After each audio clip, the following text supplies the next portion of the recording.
Hello, World Wide Web. I'm Dr. Shadow, the Internet Personality Best here, and welcome to Live and Wired episode 138, Staying Plugged In.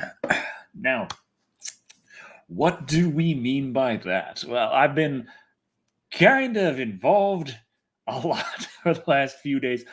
On the plus side, did finish that Five Nights at Freddy's little reaction review. What are we going to call those now? I can't call them reaction videos because every time I do, it always gets someone angry at me because it's not an official YouTube reaction video, and I don't do them nearly often enough. Hello, Andres Calderon Sanchez. I should do. Hello, Julia Goodwin. Hello, John Washburn. Hello, Evie Loves You. I should do reaction reviews kind of more often anyway. Just because it's good for the channel overall. It's the channel I don't assume is going to be doing super hot right now, simply because of the fact that, well, I haven't been able to post my review in a while. The big one, the one that everyone actually wants to see, those videos, it's been uploaded for several days, and I'm still just sitting there waiting on the copyright thing. And it's frustrating because it's like one of those ones where it's like you got to strike while the iron's hot in the internet biz. The iron was hot like 4 days ago when I was trying to put it up, but now the iron is considerably less hot, and it's going to be getting nothing but colder going forward. But was Five Nights at Freddy's any good like at all? I feel like it's okay. It's not like I didn't hate it. I just felt like it could, for the running time especially, it could have had more scares, and it could have even had more lore, which is kind of funny because the first news that came out about any kind of reviews on it were, of course, all the critic reviews pouring into Rotten Tomatoes, which gave it generally unfavorable reviews resting in the mid to low 20%, saying that the biggest complaint being that it had way too much lore.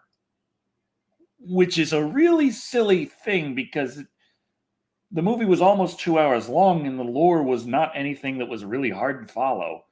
Like, I don't know all that much on Five Nights at Freddy's.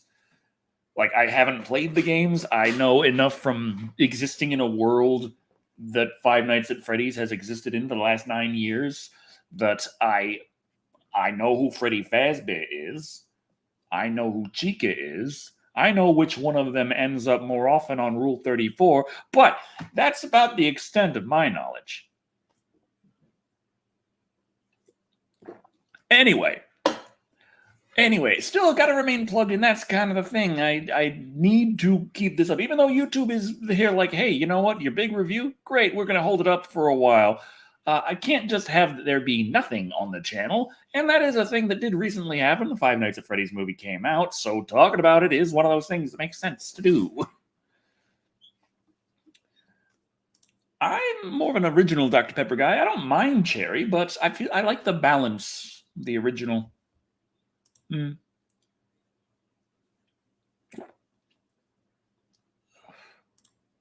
Only saw the ripoff Banana Splits a few years ago, and nostalgia hit for that, and I loved it. You see, now I got to watch Banana Splits because it's the one that I haven't seen. I did a full review of Willy's Wonderland, and I just did a quick and dirty kind of review for for Five Nights at Freddy's. Have not checked out Banana Splits.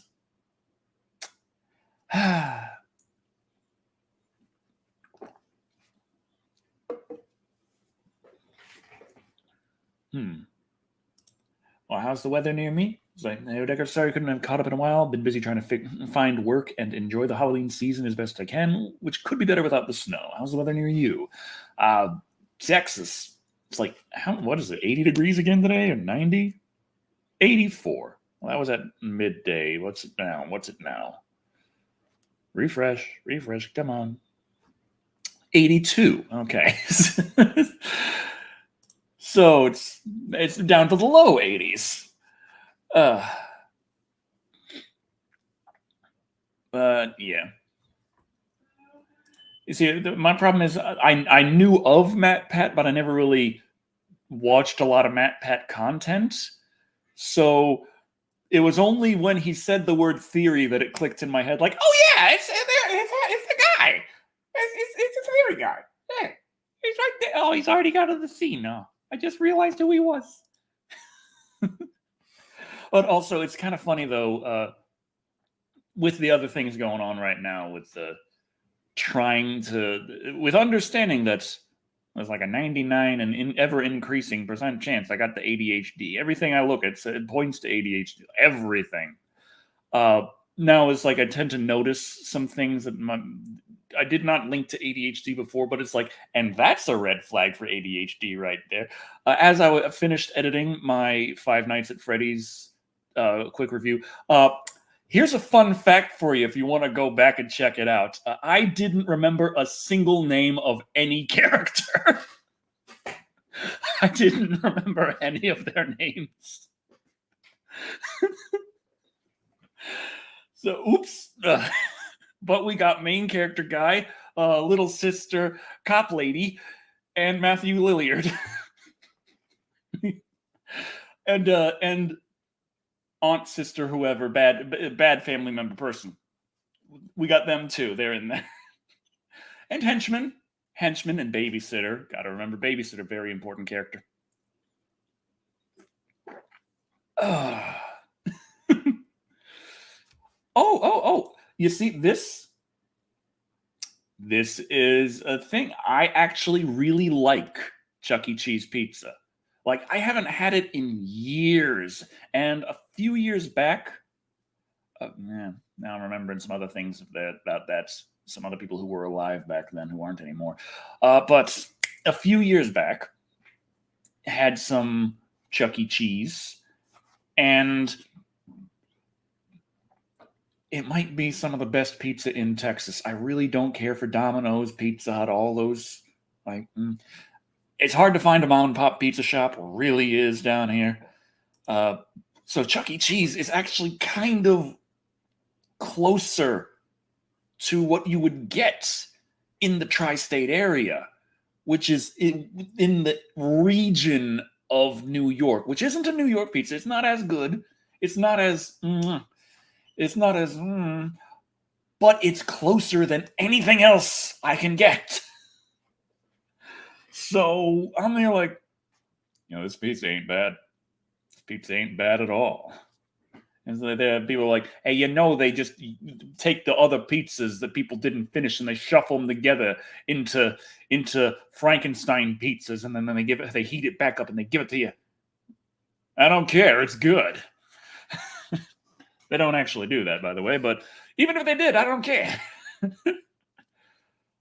Oh, well, yeah, but they don't have a brick oven at Domino's. Oh. Yeah. Yeah.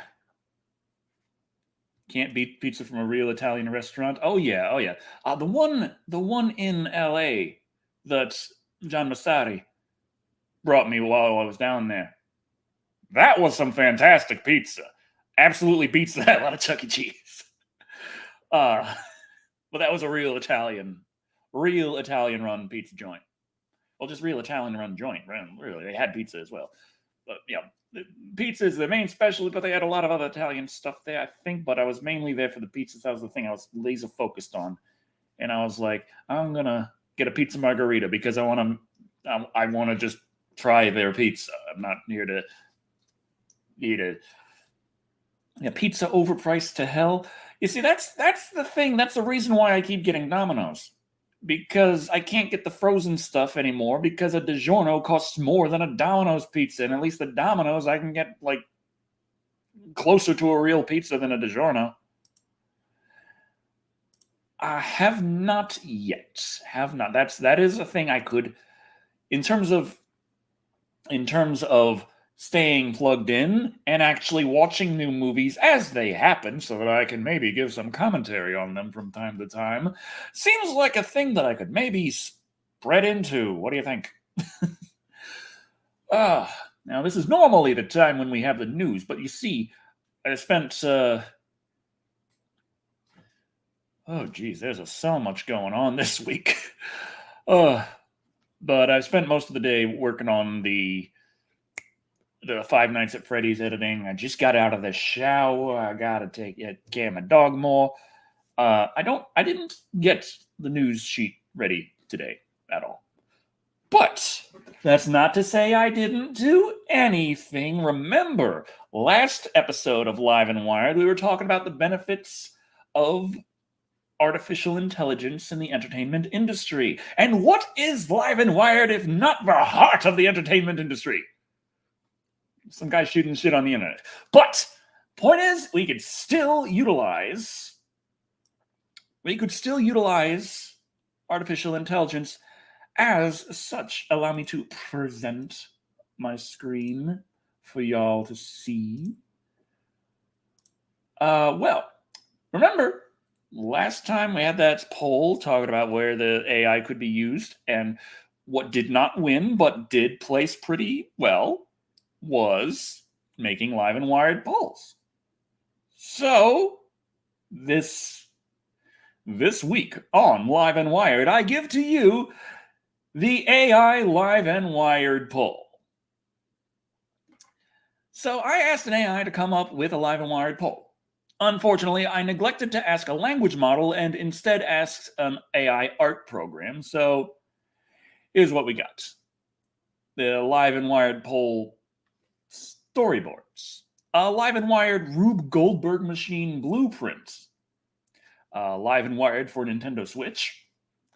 And Live and Wired homework. That is on the community tab right now. I will be sharing the link out to the chat momentarily.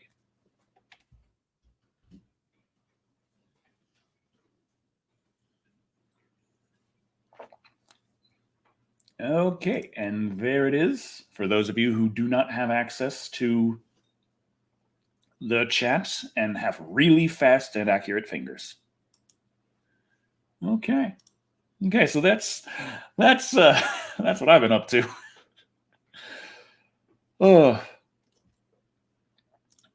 Okay, so you're saying if I try my best to get there and I die on the way, it was worth it? Or if I get there, get the lasagna, and then die on the way back, it was worth it? Okay, well, I mean, I guess like I'm gonna die eventually anyway, but it'll be worth it as long as I have that pizza and lasagna. I haven't had real Italian lasagna, come to think of it.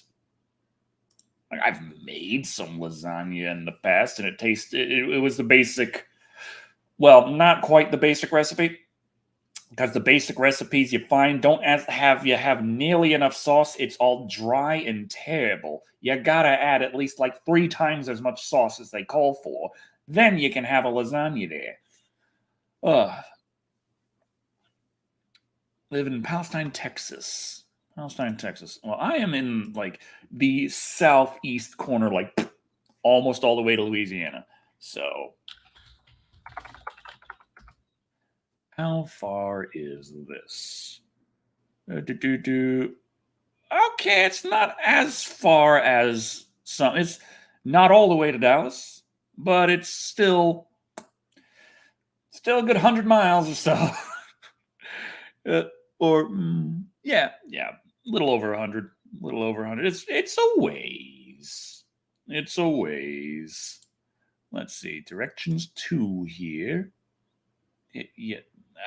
Why, when I tell you that, do you then go from here and to here? Why don't you just maybe default that what I have said as my home is what it's from?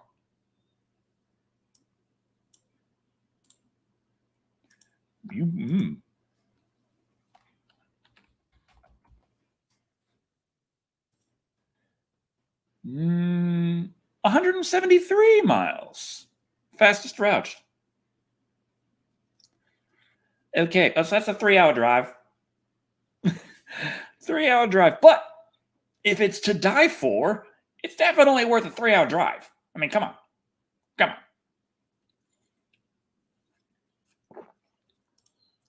Richard Mole played King Minos in Dante's Inferno. But isn't that the same Richard Mole who voiced Two-Face in Batman the Animated Series? Oh. You see, my problem is I would definitely be the one having all of the lasagna because Charlie's not exactly a lasagna lady. She's not. It just doesn't happen that way. So I gotta eat all the lasagna. But if it's this good, I'm not gonna have a problem eating all the lasagna. I'm not a person here like, oh, I don't care for lasagna. I,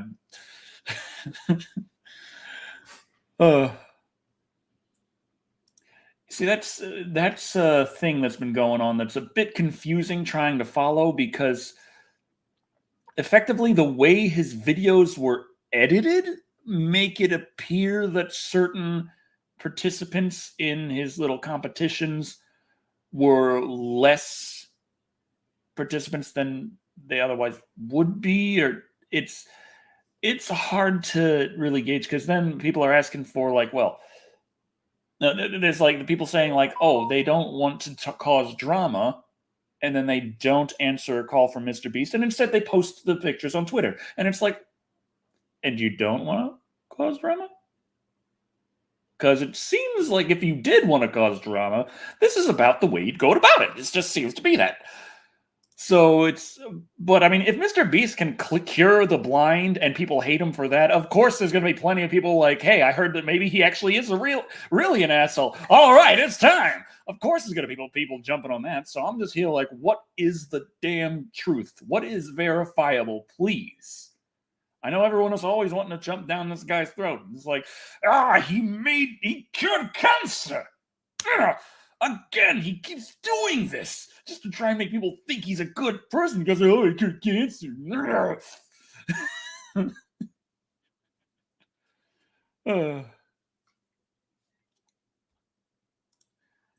Trouble is, it's impossible to get great pizza where I live. The economy and other shit. Yeah. That's when it comes to cheesesteaks, I just started making my own. I haven't made them in a while, though, because I was getting kind of chubby. In fact, I'm still a bit chubby. I need to do something about that so I can have more cheesesteaks again. That's my goal. I got to hit the gym, and I got to start doing squats from dawn till dusk. Get myself some six-pack abs after doing like 7 million sit-ups, and then ruin them immediately by living on cheesesteaks. See, I tried to do that, but I'm terrible at it. If you wanted to see something where I attempted cooking and absolutely failed as hard as you can, you should see me try and make a pizza. I tried using the pizza dough in a can, and that's probably my first mistake. I couldn't get it the right, like, thickness, and I was too impatient, so I was like, okay, screw it, just slam it into a cookie sheet because I didn't have a pizza sheet.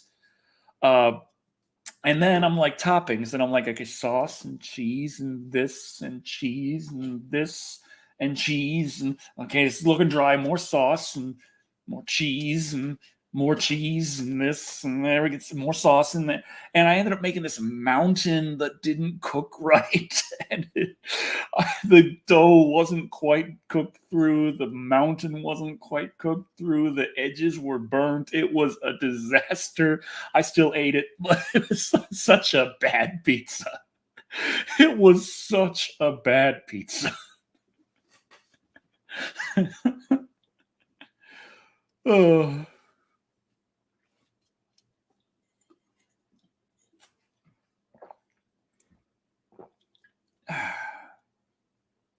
I have a favorite candy bar. It's probably still the old Three Musketeers. It's just simple, straightforward. Like, yeah, you like chocolate, but you don't want to eat just a chocolate bar right now. Well, here we whipped up the chocolate. It's different enough. Here you go.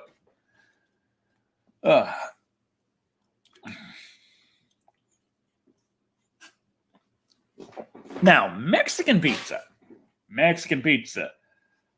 I got that pretty good. Pretty good.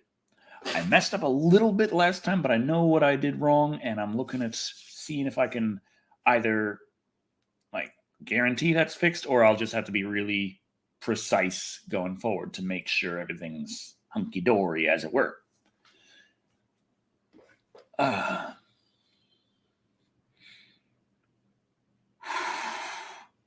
It's my favorite Jackie Chan movie.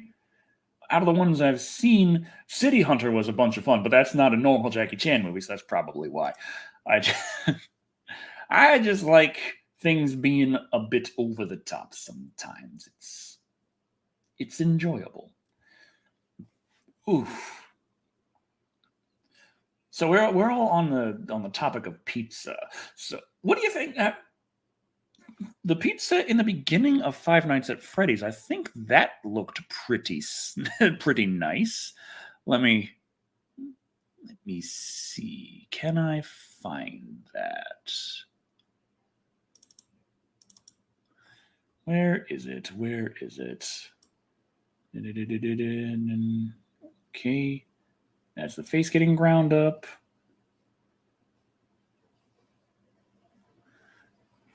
I can't. Come on. I don't have because the dang StreamYard is sharing your stream thing. It's right there. I don't have access to the buttons to skip a few seconds this way or that way. But I know that there's a pizza here. So. Oh well. They have Chuck E. Cheese pizza at Walmart. Summer of Texas Chainsaw Massacre. That's been a request, but I don't know if there's enough Texas Chainsaw for summer. But then again, some people lose interest in the summer specials like halfway through.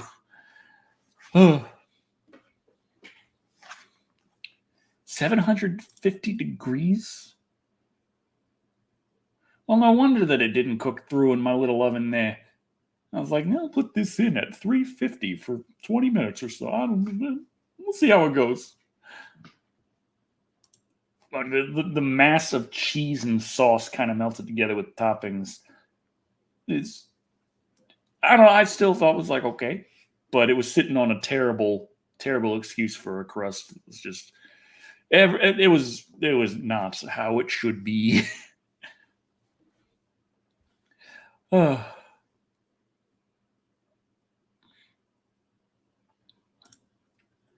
Saw X last night at my brother's house. I liked it. It took them 9 tries to finally make a good Saw movie. Yeah, that's like I did the Five Nights at Freddy's video. I should have had a Saw X video. Didn't. Should have stayed plugged in.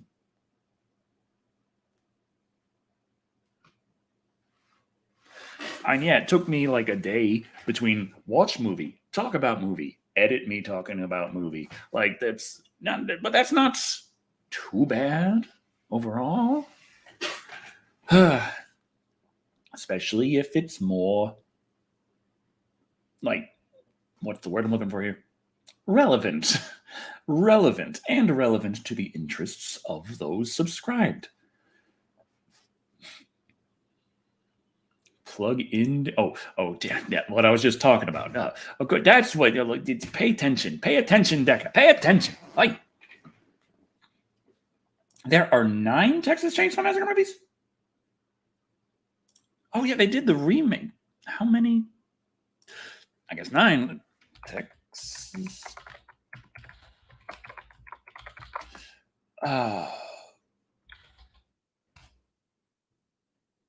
Okay. The Texas Saw Massacre, 1974. Texas Chainsaw Massacre 2, 1986. Leatherface, The Texas Chainsaw Massacre 3, 1990. Texas Chainsaw Massacre, The Next Generation, 1995.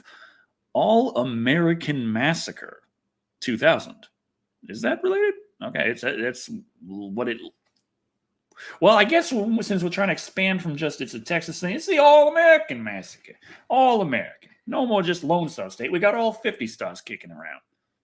Texas Chainsaw Massacre 2003. Texas Chainsaw Massacre The Beginning 2006. Texas Chainsaw 3D 2013. Leatherface 2017. And Texas Chainsaw Massacre 2022. Okay, you're right. There's a lot of Texas Chainsaw Massacre out here. It's going to be kind of confusing. But I'm thinking like I'd be halfway through that summer and then people be like, hey, Deca, didn't you already review this? It's like, no, it's a different Texas Chainsaw Massacre. Different. That was the Texas Chainsaw Massacre. This is just Texas Chainsaw Massacre. And that was Leatherface, the Texas Chainsaw Massacre. This is just Leatherface. Meh. It's okay.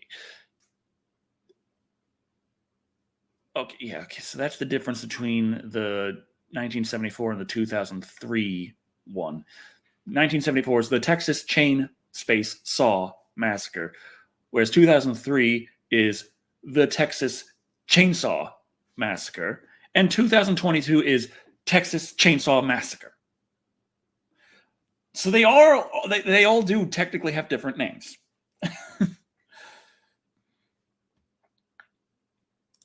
How does the Texas Chainsaw Massacre timeline work? Doesn't the family structure change several times? Well, I know that there are some reboots in here. I'm pretty sure the 2022 one is a reboot.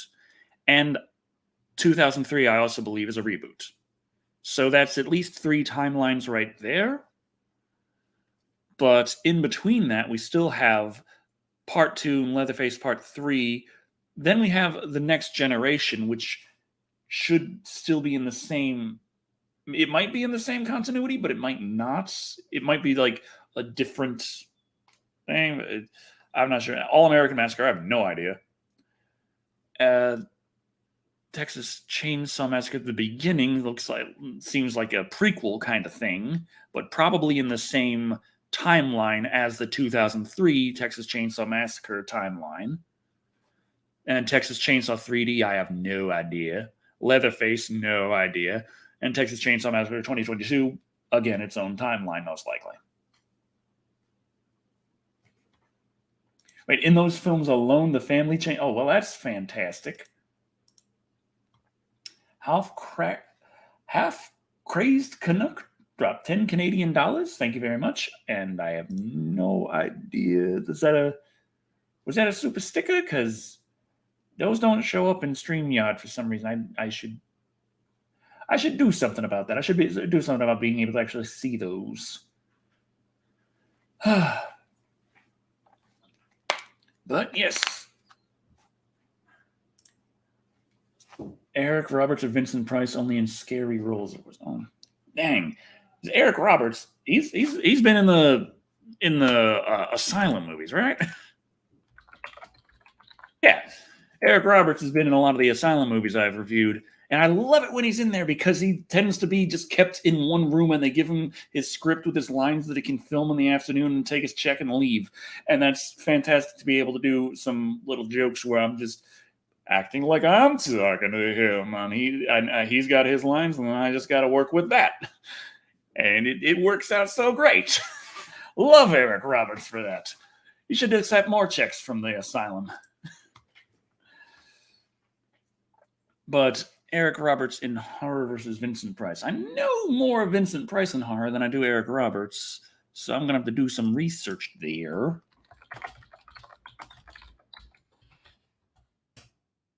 Eric Roberts filmography. Let's see.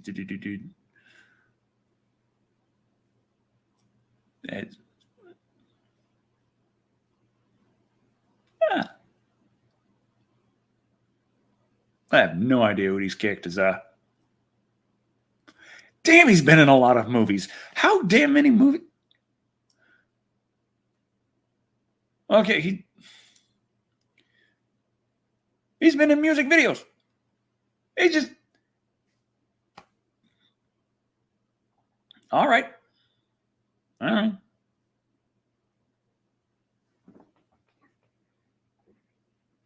Okay. You just keep... Okay.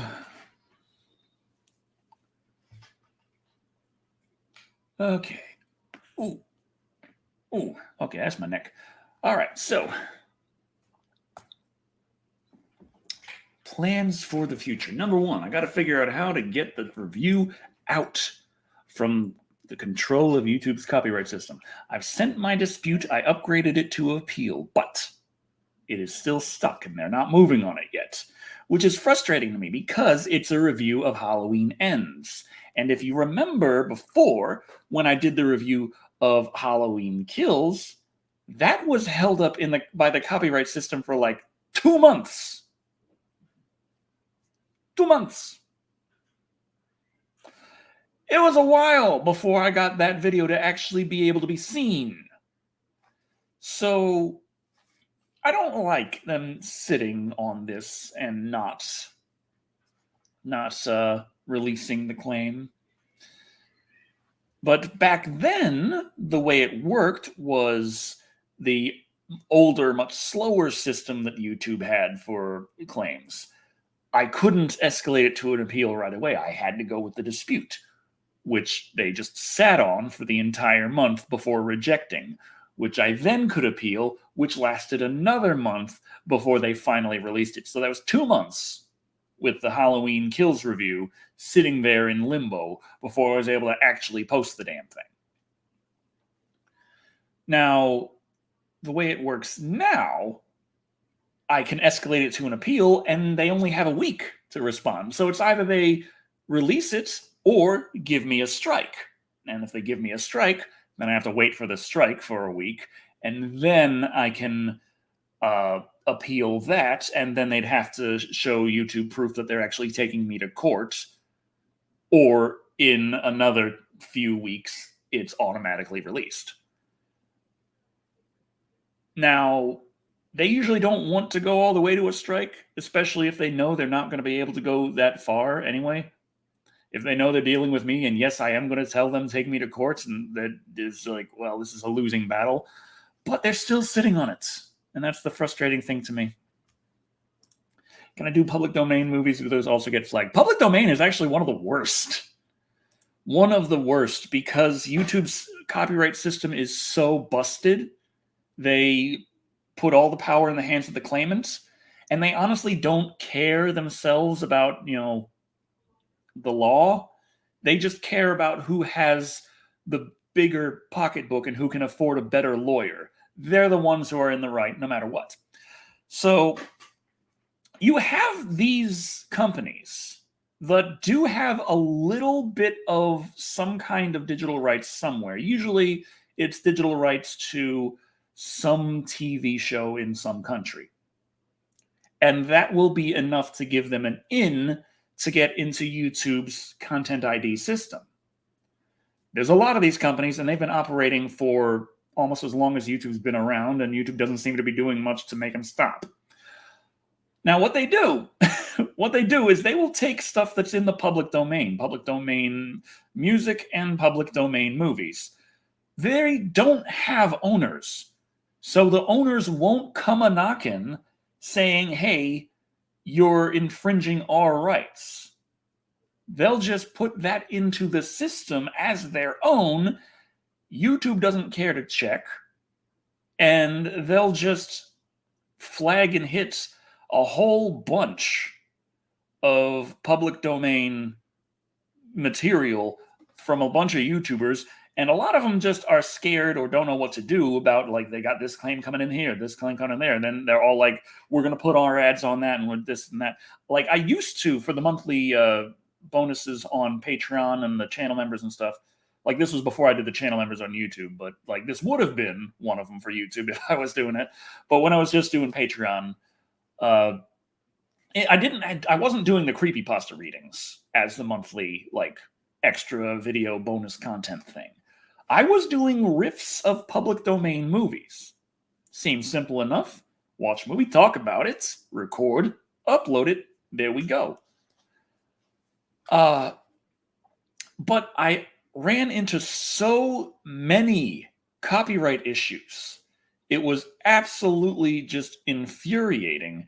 I was constantly having to fight copyright for the things. I'd have things where I got this reward video up for my for the people donating to help keep the things going nicely. I'm eternally grateful for, of course. And I'm here trying to provide some content as a little bonus. Most people don't really care to watch it, but, I still want to do it. And here comes this company like, hey, we own this. And they'll load the video with ads. Like, ad breaks every 3 minutes. And it's like, this is going out to like 4 people. You want to get 18 cents that bad? And it was just like it was like 25% of the public domain movies that I would cover that would happen to. It was a very large chunk. And I still get copyright claims to this day on those old videos, and I have to go through and fight it. Like, I'm not getting any views on them. They don't matter necessarily anymore at all. But it just infuriates me so much that these companies are still combing the system looking for things that I have, like the data here. I'm like, oh, you own the original Little Shop of Horrors, do you? Well, that's interesting because according to this, it was always like it never had its copyright registered by Roger Corman, who everyone knows made it because he did not believe that it was going to be profitable, and then it exploded on the home video market, possibly in part because of the fact that it was instantly public domain. But that's the kicker. It was always public domain. And everyone knows that. So, yeah. Yeah, always having to dig through and find. Yeah, it's like the DMC version of patent trolls. Effectively, yes. Little Dot Studios, they're a company in the UK that has the rights to a few TV shows and access to the YouTube Content ID system. And they hit me with a freaking they hit my channel with a strike over my review of The Ghoul from 1967, which I also dug up absolutely, like, all of the history. Like, this is according to British law here in the copyright with that. It happens this many years after the death of the last person involved, which was this, which was then, which means at that point in this part, 15 years ago, it hit the public domain. You have no right to this. Go fuck yourself. And then YouTube sent me back a thing saying you can't tell them to go fuck themselves. I'm like, god damn it. Okay, well, I'll take that out and send it back to them. So you read the rest of that, didn't you? Like, you know what's going on here.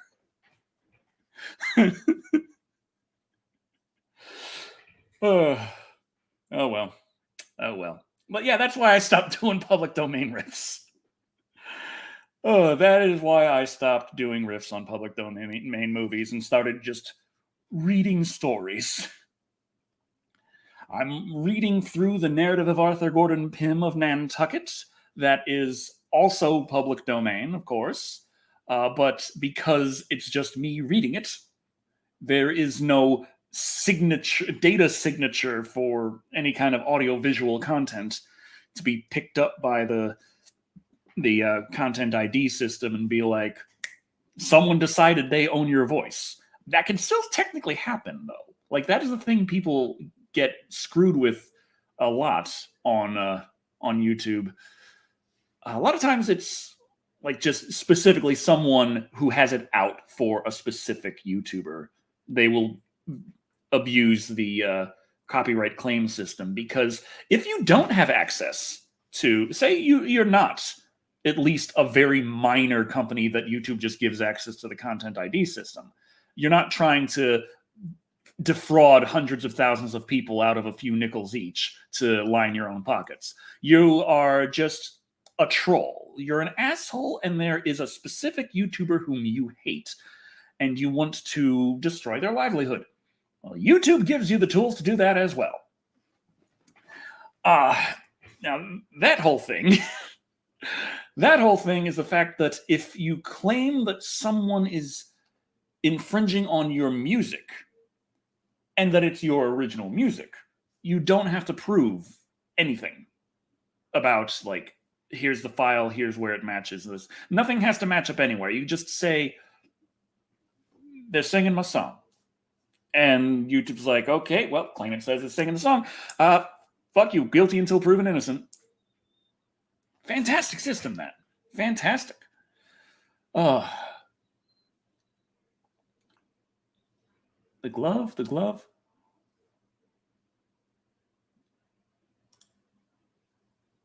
Freddy's glove prop from Nightmare on Elm Street is going up for auction? Thought the original glove disappeared.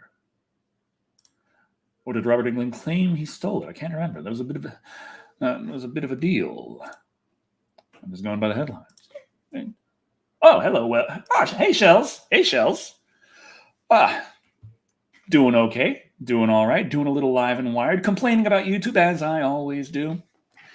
As I always do.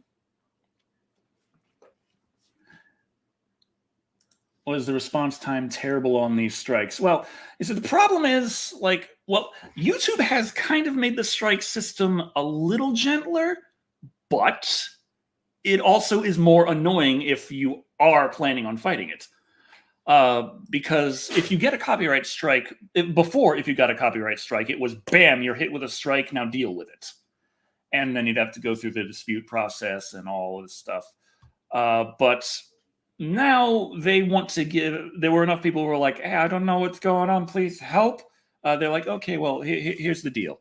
You're going to get a warning that a strike is incoming, and you can do something before it happens. Like, you could just remove the video and you won't get the strike. But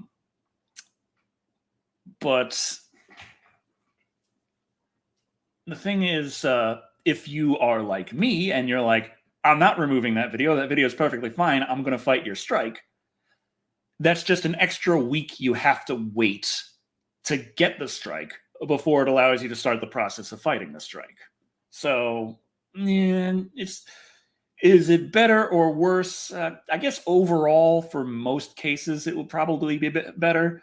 But for me specifically, it tends to be worse because I'm just going to get the strike anyway. It's just going to take longer. And then I can fight it. Usually not. Usually not. You're lucky. Sometimes you'll get some detail, but a lot of times it's just like you're getting a strike for this particular reason, and there you go. Thank you. Thank you. I got this for my birthday way back when I was a young lad. Before the gray hair. No, I still had gray hair then. Still had the grays. I've had the gray since I was like, I found my first gray at like 24, and it was already like whoop, that long. So it had been going for a while.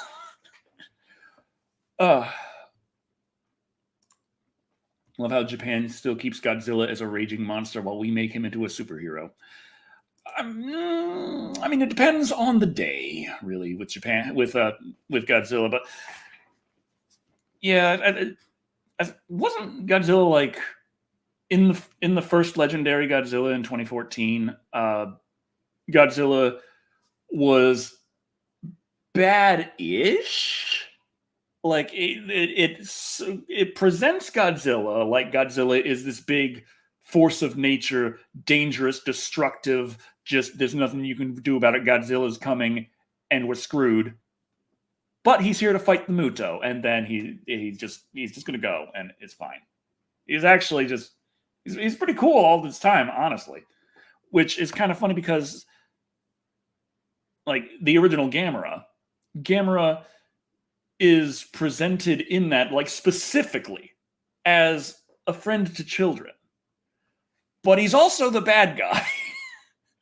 And it's like he's just tearing through Tokyo, he's smashing stuff up.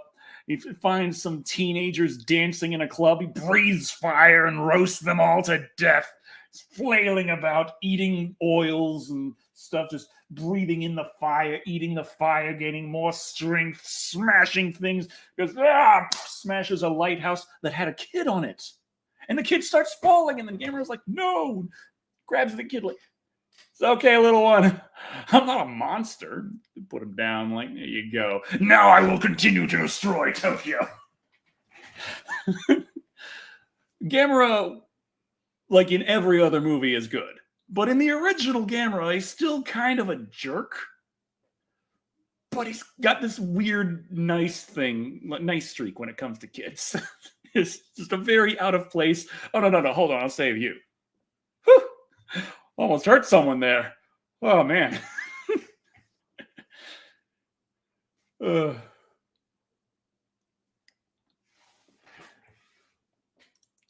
Godzilla was just focused on killing the other monsters in the 2014 film. He didn't care about us. Yeah. Whereas in the further American Godzilla, like legendary Godzilla movies, seems to be more Gamera-esque, defender of the Earth. You see that King Ghidorah over there? He ain't from around here. Let's get rid of him. Is the Killer Clowns game still happening? Oh yes. When is there was talk of some betas and like Killer Clowns from Outer Space, the game. Coming early 2023. Well, that doesn't sound right. A Steam page. What do you got? Release date 2024 is what it says. So it doesn't have a specific date, but it says it'll be next year. We missed the mark here, but it's coming. It's coming eventually. But I'm still looking forward to it. I need to stream more games. That's another thing I need to do. In terms of staying plugged in, part of that is I gotta watch more new movies, and even if I'm not doing a full deep dive long video like you love, and I know you love, and it takes a while to edit. Who doesn't care about? Does I not cares about Jis? Or does Godzilla not care about Jis? Or does Gamera not care about Jis? Gamera loves yous. Gamera loves you. Unless you're a Gyaos, then Gamera will absolutely destroy you. But you'll probably still make Gamera bleed and cut off a limb or two. But he's good for it.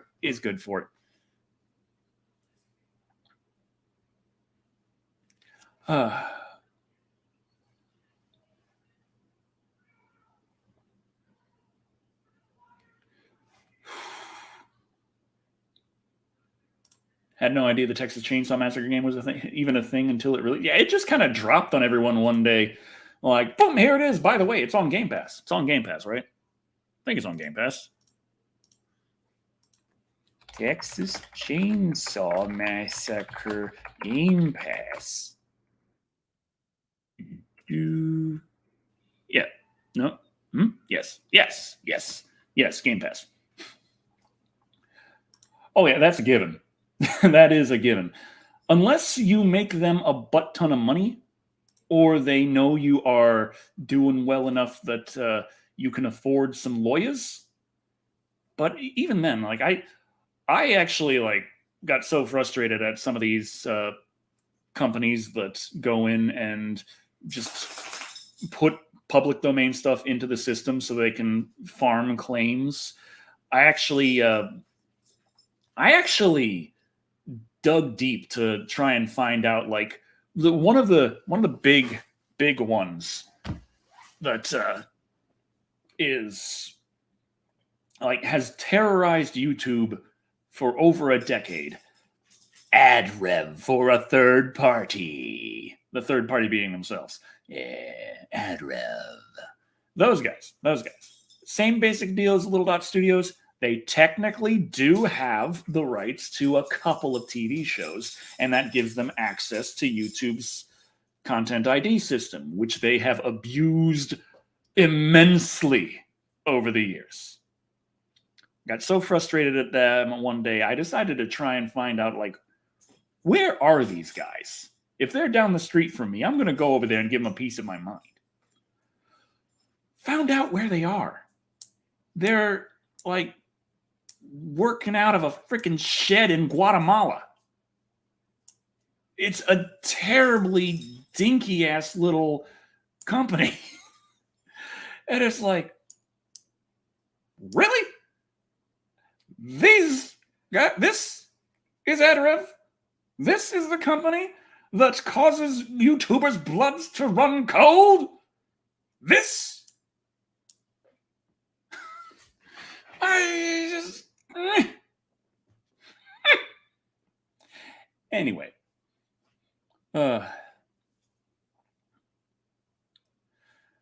yeah, Lou is looking to see about going out. We gotta feed her soon, but it's almost the end of the time. We had that Live and Wired poll, remember? We had a Live and Wired poll. Now, what is the result of this. Okay. Oh, interesting. We got 92 votes, a bit less than usual, but it's the first time I ever did an image poll. I don't know if that's normal. Godzilla 1954 Raids Again novelization, written by Shigeru Kayama, translated by Jeffrey Angles. What if I just read the original? I mean, my Japanese isn't nearly that good yet, but I could try. I'd be like, "Watashi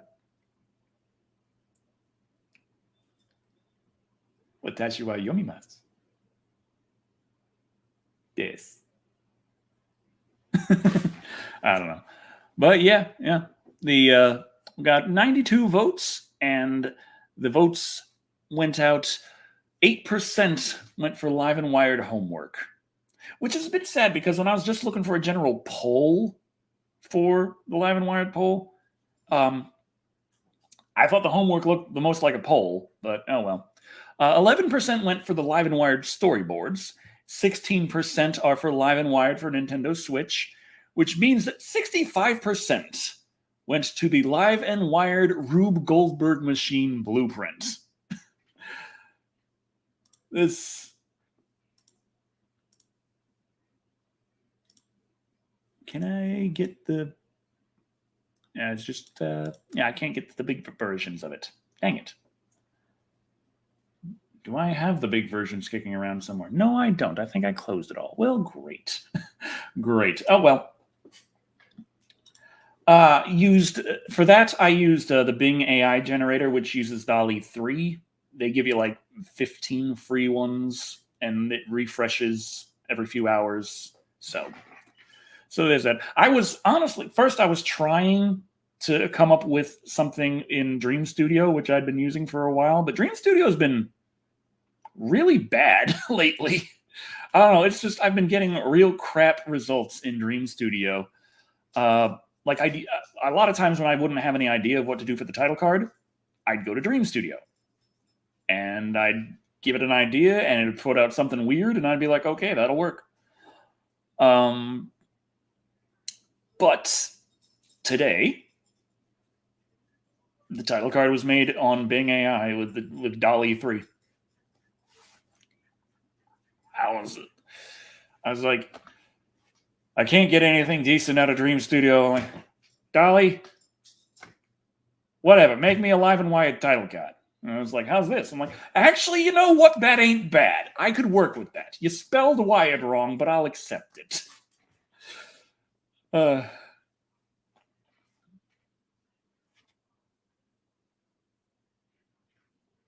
you seen No One Will Save You Now? I have not. Found it amazing, especially with Mount Childhood Fears and Night Terrors of Little Gray Men. I only had a Little Gray Man night terror one time that I can remember. But I was also a bit better at fighting through the sleep paralysis. Like, after a while, I had learned that, hey, like, I can still move the tip of my finger just a bit, and I'd concentrate on that so much until I was able to move more and more and more, that I'd be able to. So I was in sleep paralysis. I knew night terror coming, and so I immediately got to work on that. And meantime, thing coming through the door, it's like, you would. And it's like, of course, yeah. At this point, I know what a night terror is. I know what's in my head, but it's still like just going into the primal fear parts of the brain, and it's like still not a great feeling. Still not something I want to experience, even if I know, it's nothing really to be worried about. It doesn't matter. I'm still feeling the pain and the fear and all that just crushing through. So I'm there like working real hard to try and get some kind of like movement back, just trying to twitch my way until I can start moving my arm and like picking myself up and stuff. And so I remember because the creature comes through the door, and it's a gray alien with silver eyes, and it's like, I was really disappointed in my brain for coming up with something so fucking cliche. It's there, and it's like coming up at the side of the bed, and it's like starts reaching for me, and I'm just like pick myself up and I like shift over to it, and then I'm like, and then the thing was like, it looked offended at me flipping it off, and it just kind of slunk away as I got myself out of sleep paralysis and back awake and breathing and stuff. But that's a fun memory. Fun memory. Still disappointed that my brain came up with something so fucking cliche. Like, you'd think after all the movies I've seen, there could be a little more interesting thing to have the greatest sense of dread staring into. No, a little gray alien with silver eyes.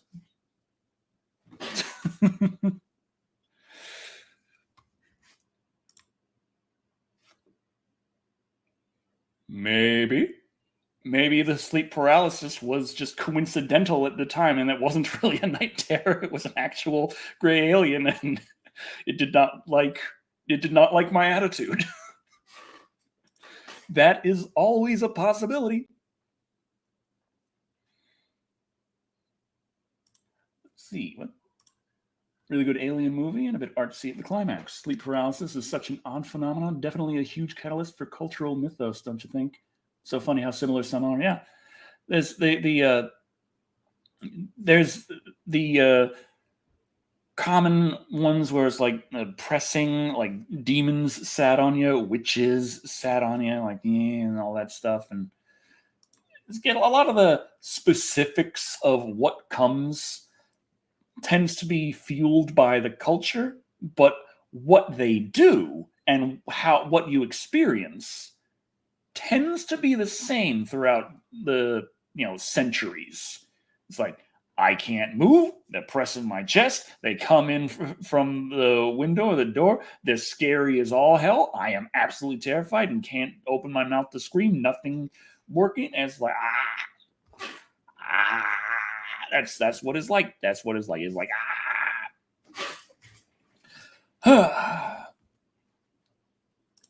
I'm sure people got the idea for psychosis and those demons that invade you in your sleep from sleep paralysis. Probably, for all we know. Yeah, likely quite a few of them.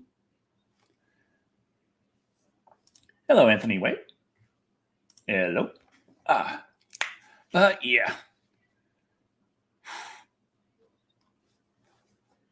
Do I do a regular poll next time, or do I do another image poll with more AI images?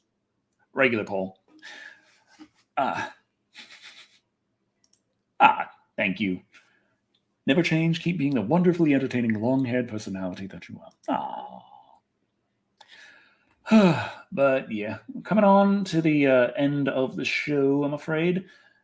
So I could maybe try, move over to streaming gaming on Twitch or something. That's a possibility. Maybe. I don't know. In order to do that, I need to stream something. And the thing that I'm looking most forward to is Nountown's PC version coming out in November. Would you ever review Carrie 1976? Yeah, I could probably do a summer of Carrie. How many Carrie movies have there been?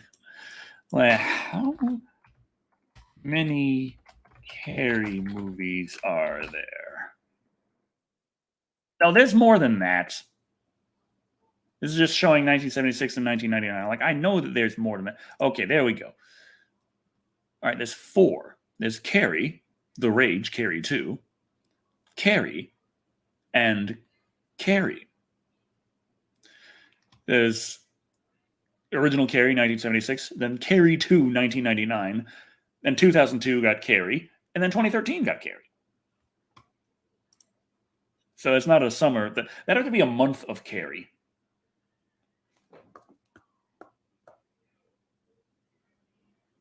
Carrie-annuary? January. January. I don't know. There's an idea. But see that now the Summer of Texas Chainsaw Massacre has a legitimate battle in my mind between that and the Summer of Chucky, the Summer of Child's Play. Summer of Child's Play was pretty strong in there. That'd probably be the best thing to follow up next year, Summer of Chucky. But Summer of Texas Chainsaw Massacre is suddenly like, I am a legitimate Summer. And I'm like, but I got the child's play over here, but I got motherfucking chainsaws. But spooky dolls. But chainsaws in Texas make you into a little brisket. Toys. Chainsaws.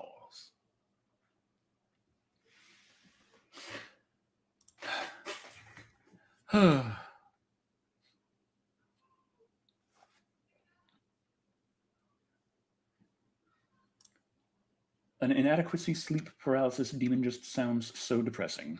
Flaunting itself and its imagined achievements. Imagine they had a trophy.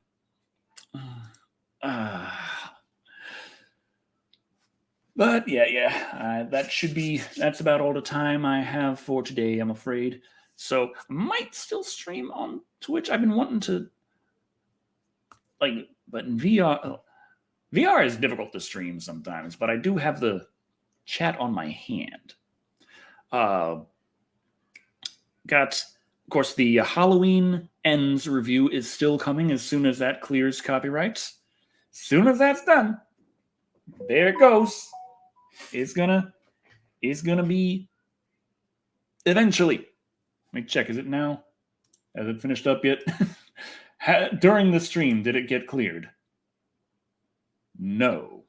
Okay, that answers that. So I got that. And what else am I working on?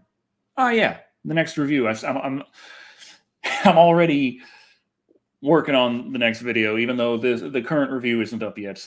If it takes long enough, the new review might be up before the old one. We'll see what happens. But thank you all for watching. I've been Decker Shadow. And remember, Killer Clowns from Outer Space, the video game, will be coming eventually.